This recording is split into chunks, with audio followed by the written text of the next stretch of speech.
የብልጽግና ፓርቲ ሳምንታዊ መልእክት። ሰባተኛው ጠቅላላ ምርጫ የኢትዮጵያ የሀሳብ ልዕልና፣ ተቋማዊ ምርታና የህዝብ ጽናት የታየበት ታሪካዊ ምዕራፍ ነው።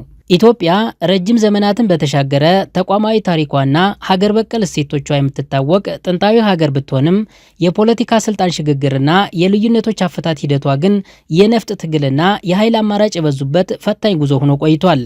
ይሁን እንጂ በቅርቡ ሰላማዊ፣ ነፃ፣ ዲሞክራሲያዊ በሆነ መንገድ የተጠናቀቀው ሰባተኛው ጠቅላላ ምርጫ ይህንን ታሪካዊ ስህተት ያረመና ሀገሪቱ ወደ ሰለጠነ የሀሳብ ፖለቲካና ወደ ዘመናዊ የመንግስት ግንባታ የተሻገረችበት አዲስ ምዕራፍ በደማቅ ቀለም የጻፈ ሆኗል።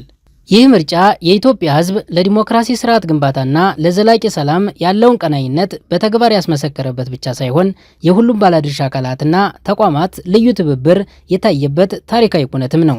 የዚህ ታሪካዊ ምርጫ ዋነኛ ማሳያ የመራጩ ህዝብ ንቁና በሳል ተሳትፎ ነው።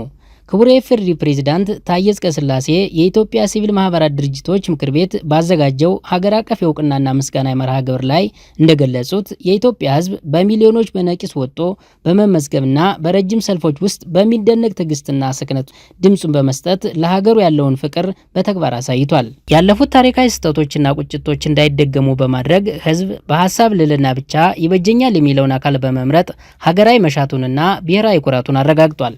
ከዚህ በተጨማሪ ይህ ስኬት የሲቪል ማህበራት፣ የፖለቲካ ፓርቲዎች፣ የሀገራዊ ጸጥታና የዲሞክራሲ ተቋማት የጋራ መስዋዕትነትና የተቀናጀ ጥረት ውጤት ነው። የስልጣን ሽግግርና የፖለቲካ ፉክክር በሰላማዊ መንገድና በምርጫ ብቻ መሆኑን በማሳየት ረገድ የሲቪል ማህበራትና የፖለቲካ ፓርቲዎች የተጫወቱት ሚና የላቀ ነበር። ከዚህም በላይ ከምርጫው ማግስት የምርጫው ባለድርሻ አካላትና ተዋናያን ያሳዩት ሙያዊ ዲሲፕሊንና ኢትዮጵያዊ ጨዋነት አዲስና ስልጡን የፖለቲካ ባህል መፈጠሩን አስመስክሯል።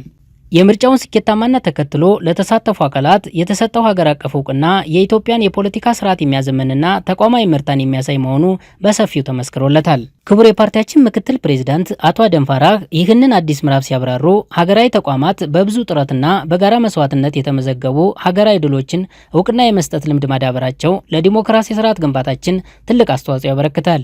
ይህ ሊለመድ ሊሰርጽና ሊቀጥል የሚገባው የፖለቲካ ስርዓትን የሚያዘምን አሰራር ነው ብለዋል። ከቅድመ ምርጫ ዝግጅት ጀምሮ ምርጫው በተካሄደበት ዕለትና አሁን በድህረ ምርጫ ምዕራፍ እየተከናወኑ ያሉ ተግባራት ውጤታማ ሆነው መፈጸማቸው ኢትዮጵያ ለሰለጠነ የሀሳብ ፖለቲካ ያላትን ዝግጁነትና ቁርጠኝነት ለዓለም ያሳየችበት ታላቅ ክስተት ነው። በህዝቡ ጽናት፣ በባለድርሻ አካላት ቅንጅትና በተቋማት ጥንካሬ የተመዘገበው ይኸው የሰባተኛው ጠቅላላ ምርጫ ድል የኢትዮጵያን ተስፋ ይበልጥ የሚያለመልምና ለቀጣይ ትውልድ አስተማማኝና የበለጸገች ሀገር የማስረከብ ራዕይን ለማሳካት ጽኑ መሰረት ሆኖ ያገለግላል። ኢትዮጵያ መርጣለች፣ አሸንፋለችም። ብልጽግና ፓርቲ ሰኔ 8 2018 ዓ.ም